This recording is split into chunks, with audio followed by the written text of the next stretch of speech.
Hello, and welcome back to Wednesday Waffle, the weekly series where I talk about my life because I don't have any other videos and I need to stay consistent to doing YouTube for when I make videos. Hello, Whispering, it's me, I'm Grisha. You know me, probably because you're probably only watching these videos because you found my channel and you know me. So, I've got my little lectern here, let's just jump straight into it. So, I think I touched on this last week, but I've really found a passion for cooking and writing. These two things I really enjoy. I find that cooking sets me into the correct frame of mind to then write creatively, and so I think they go together really well. Now, the thing with this is that I think that as a cook, you're supposed to be a real perfectionist in a way, because if the food you make isn't really good, obviously not only you won't like it, but the people you're serving it to won't like it. Maybe that sets me up in the wrong frame of mind. I don't know. But I have made a couple scripts, and I have a problem with perfectionism in getting them out. What I was thinking is that I'd record the cooking videos, I'd record myself cooking, similarly to how a YouTuber called Alvin Zhu does it, who I'll hopefully put here. Maybe if I remember. But this Alvin Zhu guy, he makes really long recipes, which are really well edited, and I thought I could take a spin on that and have a recipe where I talk about some prominent topic with really nice editing, really nice like cinematography, and I'm sort of putting it off. I'm thinking, oh, when I get a tripod. But I think in some ways, putting it off will be the problem. I don't want to put it off, so I'm going to start soon. And this perfectionism is what's stopping me. It's perfectionism that the video will not be... I'm scratching. I'm going to get onto that. The thing which is stopping me is this perfectionism, which the video is not going to be good, but to be honest, my first 100 videos are going to be ass.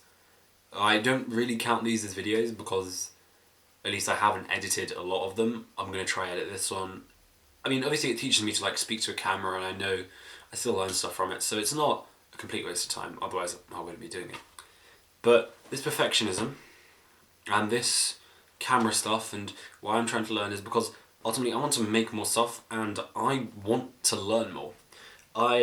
I got the Diary of a CEO on Audible, and one of the first laws which it states is that you have to fill your 5 buckets in the right order.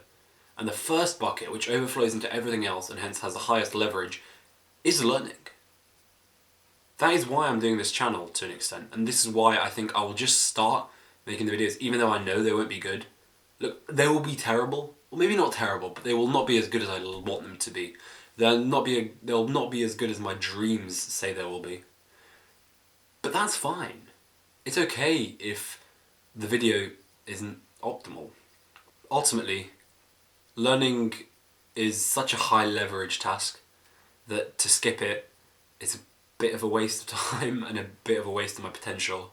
So I think this is one of the best ways for me to learn everything. I can learn something and document it and then put it on a YouTube channel. Isn't that just so good? Second thing, it's about speed and haste, which I think I've probably talked about before.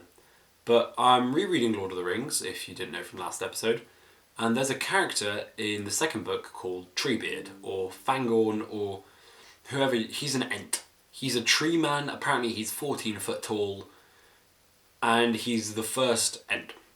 His motto, which is also the quote for today, is, "Do not be hasty." And I think this really applies, at least to me, but I think a lot more to life today in general.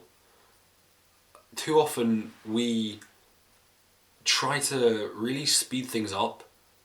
As you can hear in my speech, sometimes I speak really quickly, but really what you need to do is to slow it down, because when you slow it down, you then have more of a perspective on it and you can change stuff. Because if you do it quickly, you're then more likely to go wrong and waste a lot of time than if you go, well, not hastily.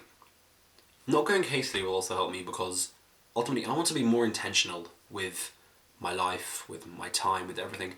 And if I'm going super quickly, if I'm running to get everywhere, obviously I'll never be intentional because I'll run to where the next person says I'll go. I have to really slow down, and I think a lot of people do, especially in today's age where going quickly, there's a really good, well, not a really good, but I think it's a good representation of a lot of small businesses and how they start. They just say, move fast and break things. Obviously that works if you're a small business, but in real life you don't really want to break things. If I move fast and break relationships with friends or family, or break stuff in my room which my parents have given me graciously, I'm taking stuff for granted. I'm being, at least in my mind, an immoral human being. And this intentionality and going slower, even though I'm saying, okay, maybe you want to do it, I think ultimately this video is about me, and going slow will bring me closer to the version of me I actually want to be when I'm older, and the kind of person I want to be. In a way, this kind of person is treebeard, and obviously it might not be the same for you, but I would at least advise you to try and explore it. Next thing, almost building on this slowness, is focusing at school.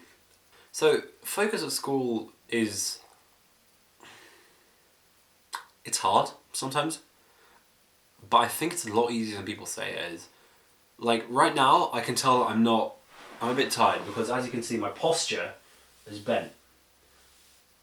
Surprisingly, just straightening out, moving my bum back, that will genuinely improve my retention. That will make me less tired.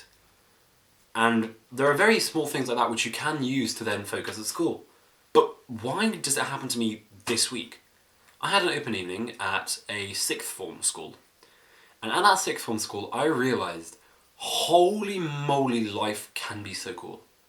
You can have so much free time, you can have so much freedom, and yet at the same time you can be restricted in your own choices, but that restriction creates freedom for yourself. It breeds freedom for yourself. And it just made me really hyped and made me really realise that, take it with a pinch of salt, I would really love to get into a top uni. Oxford, Cambridge, Imperial. Those unis, I think, would be... I've dreamt of that for so long in my life. And this open evening made me realise that that's possible, especially at sixth form. But for that, I need to focus with school. It's become one of my goals. I've actually made some proper goals, made a little timetable, can you believe it? Because I'm really, really looking forward to focusing at school. Focus at school is something which people say is hard. But I think it's easier because I think when you focus, you enjoy something. When you focus, your mind automatically goes into a little bit of a flow state, and that is innately enjoyable. It's optimal experience, as Csikszentmihalyi calls it. What's the point of going to school if I'm not trying to do well at school? It just doesn't make sense. One of the final things, which kind of links to focus, because in order to focus, you need this other characteristic, which I'm sure you guys have heard me talk about before. It's discipline. On one hand, discipline's idolised in today's modern media culture, at least for young men. But at the same time, it is really useful, and it does make me feel good when I'm disciplined. So, for example, you saw me scratching earlier. That was a failure of my self-control. And that's good. Failures are good, because from a failure you learn. I learned that, okay, maybe when I'm doing something like this, when I'm not completely focused on my own body, when I'm focused on my mind and how I'm speaking and reading and looking at the camera, my mind strays to other things, like itching. And so I learn and I won't do it. But discipline, I found, is really helpful because, well, you can cultivate it quite easily. How so? Discipline is supposed to be one of the hardest resources to come by, and it's supposed to actually, apparently, be something which runs out. I believe you can increase your capacity for discipline to run out by focusing on your body. For example, for me, the itching. I have learnt to not itch when it scratches. It's so hard. It requires so much willpower and so much discipline. But if I can stop itching, that's a testament to me of my own character. It's a testament to me that I have the self-control not to do something which harms me. If I have that self-control, surely I have the self-control to focus at school, take stuff slower, actually write, focus, and stick to timetables which I've set out. That discipline is a testament to everything else I can do. So, I'm starting by not itching. I'm starting by not partaking in the body's unhelpful pulls and pushes. And hopefully, I can translate that to climbing, which is an extension of my body to an extent. I need to warm up more. and I need to train more, because I think that that's going to be the best way I'm going to get better at climbing. It's going to be the fastest way, and it's going to be the most enjoyable way if I train hard, because I then get dopamine, and if I warm up, because then I won't injure myself. So, I've got a hangboard up there. I just did some hangboarding to make sure that my fingers, my finger tendons are just staying awake, knowing that they need to keep growing. And discipline from not scratching is going into discipline for hangboarding, and that discipline from hangboarding is then going to translate to my climbing, where I'm going to hangboard when I first get to the gym as part of a warm-up. As soon as I've done that hangboarding, I'm like, okay, I'm in warm-up mode, so I'm going to do some simple stretches, I'm going to do some simple climbs, I'm probably going to hopefully get a warm-up routine up, and then I'm going to do a training session and come back home. Super easy. All you need is discipline. And discipline is good. There is another argument, which I totally agree with, which is feeling good as discipline. But, for me, quite a lot, discipline does feel good. So they go hand in hand. I don't want to become one of those macho people who says, just be more disciplined, because obviously discipline is a testament to something which is going wrong. For example, my itching is my body telling me, get out of the UK, because the temperature is not good for you. It's not good for your skin.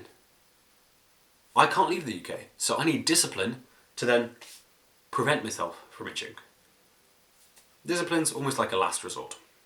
And we're getting on to the last one, which is optimization of my routine and rituals. You've already heard me talk about rituals in previous episodes, where I think that habits are not habits, but truly rituals because they require effort. But crucially, optimization. For example, my mornings have become really good. I wake up at 6:40 and I leave the house at about 7:55. That's not that much time, but in that time I get journaling, I have a shower, I have a really good breakfast, sometimes I have to do homework, and it might not sound like that much, but it does feel like quite a lot. And the crucial trick now is, now I've got into this routine, how do I optimize it to then, maybe if I push my sleep back 15 minutes, I can fully utilize those 15 minutes. Never taking anything for granted. It almost comes back to that every single time. Actually, I've heard people say that if you have something on your mind, everything you think will come back to it. But anyway, that's the end. My lectern will return in a week, but hopefully there'll be another video which will not be perfect, of me speaking to a camera. The thing is, I think that my scripts are really good, or at least in my mind, and I don't want to put out a script with a video which isn't as good. Maybe a website, maybe a blog. However, I also really want to make videos. I just have to accept that they're not going to be perfect. As you can tell, it's hard for me. My three finishing things. A quote, a haiku, and something to think about. Easy. Quickly. The quote, do not be hasty. It speaks for itself. The haiku. It's about breaking the ice. I went climbing with a friend yesterday, who I don't really know that well, but he climbs and he offered to take me to his gym. I was like, okay, sure, yeah, I'll do it. And for about an hour, maybe 2 hours, we climbed and we only really talked about climbing. And then he said that he might have to go. And then I realized, okay, I've kind of buggered this up. I've not really done much. And so I broke the ice. This haiku is about taking that first step. The mirror of ice, atop the ocean will melt. Waiting fails, so break. The last thing is something to think about.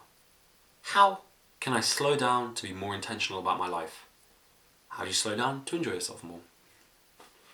I hope you guys enjoyed this video. It'll be edited with a thumbnail, maybe. Thank you very much, and I'll see you next week or in a video soon. Bye.